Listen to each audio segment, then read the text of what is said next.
जय जोहार, नमस्कार। दैनिक छत्तीसगढ़ चैनल पर आप सभी का एक बार फिर से बहुत बहुत स्वागत है। छत्तीसगढ़ की रोजाना बड़ी खबरों को जानने के लिए इस चैनल को जरूर सब्सक्राइब कर लीजिए ताकि बिना किसी रुकावट छत्तीसगढ़ की सारी बड़ी खबरें हम आप तक रोजाना पहुंचा सके। छत्तीसगढ़ में गर्मी ने अब रफ्तार पकड़ ली है। मार्च माह में ही रायपुर में 37 डिग्री सेल्सियस पारा पहुंच चुका है, जो कि मई माह के गर्मी जैसे हालात नजर आ रहे हैं। छत्तीसगढ़ में मार्च के शुरुआत के साथ ही तापमान में लगातार बढ़ोतरी दर्ज की जा रही है। राजधानी रायपुर समेत तमाम जिलों में पारा 35 डिग्री सेल्सियस को पार कर चुका है, जिसकी वजह से दोपहर के समय तेज धूप और गर्म हवाओं ने लोगों की परेशानी बढ़ा दी है। मौसम विभाग ने आने वाले दिनों में तापमान में और इजाफे के संकेत जारी कर दिए हैं, जिसके चलते आमजन को सावधानी बरतने की सलाह दी जा रही है। पिछले कुछ दिनों से लगातार तापमान में वृद्धि हो रही है। मौसम विभाग के अनुसार प्रदेश में आने वाले 3 दिनों के दरमियान अधिकतम तापमान में 2 से लेकर 3 डिग्री सेल्सियस तक की क्रमिक वृद्धि होने की संभावना है और इसके बाद आगामी 4 दिनों तक तापमान में किसी भी विशेष परिवर्तन के आसार नहीं हैं। राज्यसभा चुनाव 2026 को लेकर लक्ष्मी वर्मा और फूलो देवी नेताम ने अपना नामांकन पत्र भर लिया है। नॉमिनेशन लेटर की जांच आज होगी। 9 मार्च तक नाम वापसी होगी और 16 तारीख को इसके लिए वोटिंग संपन्न होने जा रही है। छत्तीसगढ़ के राज्यसभा चुनाव के लिए भाजपा प्रत्याशी लक्ष्मी वर्मा ने नामांकन दाखिल कर दिया है और इसी के साथ ही कांग्रेस के प्रत्याशी फूलो देवी नेताम ने भी अपना पर्चा दाखिल कर दिया है। 6 मार्च को नामांकन पत्रों की जाँच होगी और 9 मार्च तक कैंडिडेट नामांकन वापस ले सकते हैं। 16 मार्च को वोटिंग की प्रक्रिया होगी और सुबह 9 बजे से लेकर शाम 4 बजे तक मतदान किया जाएगा। इसी दिन शाम 5 बजे से ही वोटों की गिनती शुरू हो जाएगी। 20 मार्च तक चुनाव की पूरी प्रक्रिया खत्म होने वाली है। बता दें कि फूलो देवी नेताम वर्तमान में महिला कांग्रेस की प्रदेश अध्यक्ष भी हैं। वहीं जिन जिम्मेदारों का कार्यकाल खत्म हो रहा है उनमें फूलो देवी नेताम का नाम भी शामिल है, लेकिन कांग्रेस ने उन्हें दोबारा टिकट दिया है। पार्टी हाईकमान ने संभावित नामों पर मंथन किया था। उनमें पीसीसी अध्यक्ष दीपक बैज, पूर्व पीसीसी अध्यक्ष मोहन मरकाम, पूर्व मुख्यमंत्री भूपेश बघेल और पूर्व मंत्री टीएस सिंहदेव शामिल थे। इन चर्चाओं के बीच फूलो देवी नेताम को एक बार फिर से मौका दिया गया है। वहीं भाजपा ने लक्ष्मी वर्मा को राज्यसभा उम्मीदवार बनाया है। अघोषित बिजली कटौती की वजह से ग्रामीण परेशान हैं। फसल सूखने की वजह से किसानों की चिंता बढ़ती जा रही है। बता दें कि ग्रामीण क्षेत्रों की विद्युत व्यवस्था लगातार चरमरा रही है। पिछले सप्ताह भर से बांदे के मरोड़ा फीडर में अघोषित रूप से बिजली आपूर्ति बंद कर दी जा रही है। विभाग द्वारा मेंटेनेंस का हवाला देकर के घंटों बिजली आपूर्ति ठप कर दी जाती है और इसकी वजह से ग्रामीणों को दिक्कतों का सामना करना पड़ रहा है। लगातार हो रही बिजली की आंख मिचौली की वजह से ग्रामीण परेशान हैं। यहाँ बिजली के आने जाने का कोई समय निर्धारित नहीं है और इसकी वजह से लोगों में आक्रोश बढ़ने लगा है। बिजली कटौती ने लोगों का जीना दुश्वार कर दिया है। कभी कभी सुबह से लेकर शाम तक बिजली गुल रहने की वजह से पानी की विकट समस्या खड़ी हो जाती है। गुरुवार को भी बिना किसी सूचना के सुबह 11 बजे से शाम 4:30 बजे तक बिजली आपूर्ति पूरी तरीके से प्रभावित रही। दूसरी ओर किसानों को भी चिंताएं लगातार फसल सूखने की वजह से बढ़ती जा रही हैं। भारत में अग्निवीर भर्ती रैली को लेकर आवेदन किया जा सकता है, जहां भारतीय वायुसेना के द्वारा अग्निवीर भर्ती रैली में शामिल होने के लिए इच्छुक अविवाहित पुरुष उम्मीदवारों को 1 अप्रैल 2026 तक विभिन्न पदों पर भर्ती हेतु सेना भर्ती कार्यालय रायपुर से आवेदन आमंत्रित किया गया है, जिसमें अग्निवीर सामान्य ड्यूटी यानी शैक्षिक योग्यता कक्षा 10वीं में न्यूनतम 45% अंकों के साथ उत्तीर्ण होना आवश्यक है। प्रत्येक विषय में 33% अंक होना आवश्यक है। इसके अलावा अग्निवीर क्लर्क और स्टोर कीपर तकनीकी के लिए शैक्षिक योग्यता किसी भी विषय में 12वीं में न्यूनतम 60% अंक और प्रत्येक विषय में 50% अंकों के साथ उत्तीर्ण होना आवश्यक है। अग्निवीर तकनीकी के लिए भी गणित, विज्ञान, भौतिकी, रसायन विज्ञान एवं अंग्रेजी विषय मांगा गया है। इसी के साथ ही बात करें तो अग्निवीर ट्रेड्समैन के लिए शैक्षिक योग्यता कक्षा 10वीं और 8वीं उत्तीर्ण होना आवश्यक बताया जा रहा है। सभी पदों पर निर्धारित योग्यता और आयु जो है 17 वर्ष होनी चाहिए। 17 वर्ष से 22 वर्ष के बीच आपकी आयु होनी चाहिए, यानी आवेदक का जन्म तिथि 1 जुलाई 2005 से 1 जुलाई 2009 के मध्य होना चाहिए। छत्तीसगढ़ के बालोद में एक भीषण सड़क हादसा हो गया, जहां रफ्तार से आ रही ट्रक ने मोपेड चालक को कुचल दिया। मौके पर ही इस वाहन चालक की मौत हो गई। छत्तीसगढ़ के बालोद जिले के डोंडी थाना क्षेत्र में गुरुवार को एक दर्दनाक सड़क हादसे में मोपेड चालक की मौके पर ही मौत हो गई। इस हादसे के बाद आक्रोशित ग्रामीणों ने सड़क पर उतरकर चक्का जाम कर दिया, जिससे भानु प्रतापपुर बालोद राजनांदगांव मुख्य मार्ग पर यातायात पूरी तरीके से प्रभावित हो गया। बता दें, घटना के बाद मौके पर सैकड़ों की संख्या में लोग जुट गए और तकरीबन 1 घंटे तक ये सड़क पूरी तरीके से यातायात इसमें प्रभावित रहा। जानकारी के मुताबिक यह घटना राम जानकी मंदिर के पास की है। बताया जा रहा है कि दल्ली राजहरा की ओर से आ रहा तेज रफ्तार ट्रक सामने से आ रहे मोपेड चालक को अपनी चपेट में ले लेता है और टक्कर इतनी जोरदार थी कि मोपेड चालक की मौके पर ही मौत हो जाती है। छत्तीसगढ़ के सेन समाज ने सगाई और शादी के नियमों में बदलाव किया है और जूता छिपाई की रस्म को बंद कर दिया है। बता दें, छत्तीसगढ़ के बालोद जिले में सेन समाज ने सामाजिक और वैवाहिक परंपराओं में एक बड़ा बदलाव करने का फैसला किया है। शादी समारोह में प्रचलित जूता छिपाई जैसी रस्मों को पूरी तरीके से बंद करने का निर्णय लिया गया है। समाज का कहना है कि इन रस्मों के दरमियान अक्सर पैसों के लेन देन को लेकर विवाद की स्थिति बन जाती है। साथ ही साथ बात करें तो इसके साथ ही सगाई के बाद और शादी से पहले युवक और युवती आपस में मोबाइल पर बातचीत नहीं करेंगे।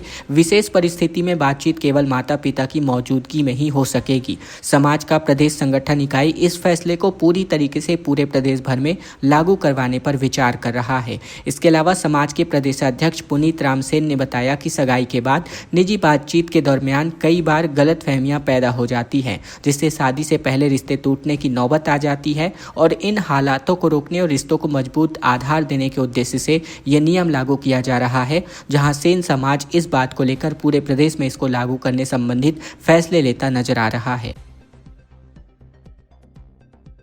बिलासपुर में क्राइम ब्रांच अफसर बनकर के युवक को अगवा किया गया। आधी रात उठा करके कांस्टेबल ले गया और फर्जी केस में फंसाने की धमकी देकर तकरीबन 54,000 रुपए वसूल डाले। बता दें, छत्तीसगढ़ के बिलासपुर में एक आरक्षक अपने साथियों के साथ आधी रात को एक युवक के घर पहुंचता है। उसने खुद को क्राइम ब्रांच का अफसर बताया और इसके बाद युवक को जबरदस्ती स्कॉर्पियो में बैठाकर ले गया और बंधक बनाकर नशीले पदार्थों के केस में फंसाने की धमकी देकर 1.5 लाख रुपए की मांग की गई। आखिर में उन्होंने 54,000 रुपए वसूल लिए और वहां से चले गए। उनके चंगुल से छूटने के बाद युवक अपने परिजन के साथ थाने पहुंचा और इसकी शिकायत दर्ज कराई। पुलिस ने मामला दर्ज करके पूर्व में पुलिस गाड़ी चलाने वाले 4 युवकों को गिरफ्तार किया। यह घटना कोटा थाना क्षेत्र की बताई जा रही है। जानकारी के मुताबिक करगी खुर्द निवासी अभिषेक सिंह 26 फरवरी की रात को तकरीबन 12:05 पर घर पर था। तभी अचानक उनके घर के सामने एक सफेद रंग की स्कॉर्पियो आती है और एक लाल रंग की स्विफ्ट डिजायर, जहां ये कार आकर रुकती है। कार से 4 लोग उतरते हैं और खुद को क्राइम ब्रांच का बताकर लगभग 50 मिनट तक घर के बाहर गाली गलौज करते रहते हैं। इस दरमियान उन्होंने अभिषेक को फोन करके दरवाजा खुलवाया और जैसे अभिषेक बाहर आता है, आरक्षक योगेश पांडे उन्हें जबरदस्ती स्कॉर्पियो में बैठाकर ले जाते हैं और ये तमाम घटना को अंजाम दिया जाता है। खबरों में आगे बढ़ें इसके पहले अगर आपने चैनल अभी तक सब्सक्राइब नहीं किया है, सब्सक्राइब जरूर कर लीजिए छत्तीसगढ़ की रोजाना बड़ी खबरों को जानने के लिए, ताकि बिना किसी रुकावट छत्तीसगढ़ की सारी बड़ी खबरें हम आप तक रोजाना पहुंचा सकें। वनग्राम शिवतराई पहुंचे राज्यपाल, जहां बैगा और बिरहोर समाज से इन्होंने मुलाकात करी। आर्चरी खिलाड़ियों को 5-5 हजार रुपए देने की घोषणा करी गई। छत्तीसगढ़ के बिलासपुर के कोटा विकासखंड के शिवतराई ग्राम में राज्यपाल रमेन डेका पहुंचे, जहां उन्होंने बैगा और बिरहोर जनजाति के लोगों से मुलाकात कर उनकी जीवन शैली, संस्कृति और सरकारी योजनाओं से मिल रहे लाभ की जानकारी ली। इस दरमियान राज्यपाल ने आर्चरी यानी कि तीर धनुष के खिलाड़ियों को प्रोत्साहित करते हुए प्रत्येक खिलाड़ी को 5-5 हजार रुपए देने की घोषणा की और उन्होंने लोक भवन रायपुर आने का निमंत्रण भी दिया। राज्यपाल रमेन डेका ने करका गांव की लखपति दीदी प्रमिला बैगा से चर्चा की, जहां उन्होंने बताया कि वे गोंदा स्व सहायता समूह से जुड़ी हुई हैं और समूह की महिलाएं सिलाई, आचार पापड़ समेत इत्यादि निर्माण कार्य समेत कई आजीविका गतिविधियां चलाती हैं। बैगा महिलाएं आदिवासी बांस से विभिन्न उपयोगी उत्पाद भी तैयार कर रही हैं। रायपुर के जैन मंदिर में 1008 रत्न त्रय विधान महोत्सव आयोजित किया जाएगा, जहां 8 मार्च को इसका आयोजन चलने जा रहा है। बता दें, श्री दिगंबर जैन पंचायत ट्रस्ट रायपुर के द्वारा मालवीय रोड पर स्थित बड़ा मंदिर परिसर में 5 से लेकर 8 मार्च 2026 तक श्री 1008 रत्न त्रय विधान महोत्सव आयोजित किया जा रहा है। ट्रस्ट अध्यक्ष यशवंत जैन ने बताया कि यह धार्मिक आयोजन मुनिश्री 108 सुयश सागर जी महाराज और मुनिश्री 108 कौशल सागर जी महाराज के सानिध्य में संपन्न होगा, जो कि पट्टाचार्य 108 श्री विशुद्ध सागर महाराज के शिष्य हैं। महोत्सव के दरमियान जैन समाज के बड़ी संख्या में श्रद्धालु शामिल होंगे। वरिष्ठ उपाध्यक्ष एवं मीडिया प्रभारी लोकेश चंद्रकांत जैन ने बताया कि महोत्सव के दरमियान कई धार्मिक और मांगलिक कार्यक्रम आयोजित किए जाएंगे। 3 दिनों तक रत्नत्रय विधान, पूजन और प्रवचन का आयोजन होने जा रहा है। छत्तीसगढ़ के कोरबा में हाथी का कहर लगातार बरपता जा रहा है। धान खाने पहुंचा और मंडी प्रभारी को कुचल कर मार डाला, जबकि पत्नी ने भाग करके अपनी जान बचा ली। छत्तीसगढ़ के कोरबा जिले के जंगली हाथी लगातार हमले में एक मंडी प्रभारी की मौत हो गई। जहां सुबह धान उपार्जन केंद्र पहुंचे हाथी ने धान खाने के बाद मंडी प्रभारी को कुचल दिया, जिससे मौके पर ही उनकी मौत हो गई और उनकी पत्नी ने किसी तरह भाग करके अपनी जान बचाई। ये घटना के बाद इलाके में दहशत का माहौल है।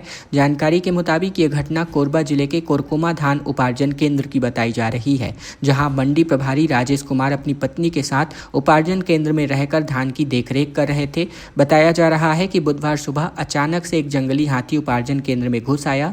बता दें, हाथी पहले वहां रखे धान को खाने लगा। इसी दरमियान मंडी प्रभारी राजेश कुमार उसकी चपेट में आ गए। हाथी ने उन्हें कुचल दिया, जिससे उनकी मौके पर ही मौत हो गई। इस दरमियान मौजूद उनकी पत्नी ने किसी तरह भाग करके अपनी जान बचाई। भूपेश बघेल ने कहा कि ट्रंप ने एप्स्टीन फाइल से ध्यान भटकाने के लिए तनाव बढ़ाया है। भिलाई में इन्होंने कहा कि बच नहीं पाएंगे और न ही हमारा वाला बच पाएगा।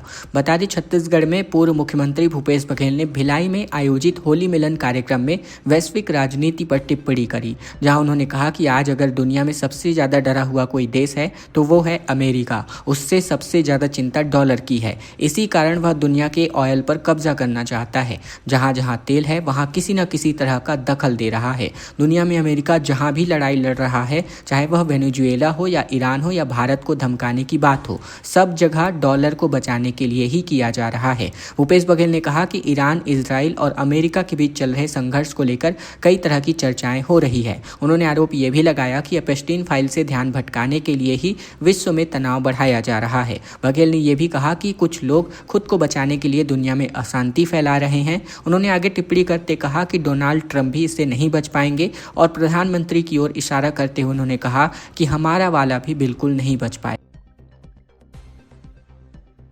8 दिनों से दुबई में फंसे हुए हैं बिलासपुर के 3 दोस्त। फ्लाइट कैंसिल होने की वजह से वापसी में लगातार देरी की वजह से परिजनों ने भारत सरकार से मदद मांगी है।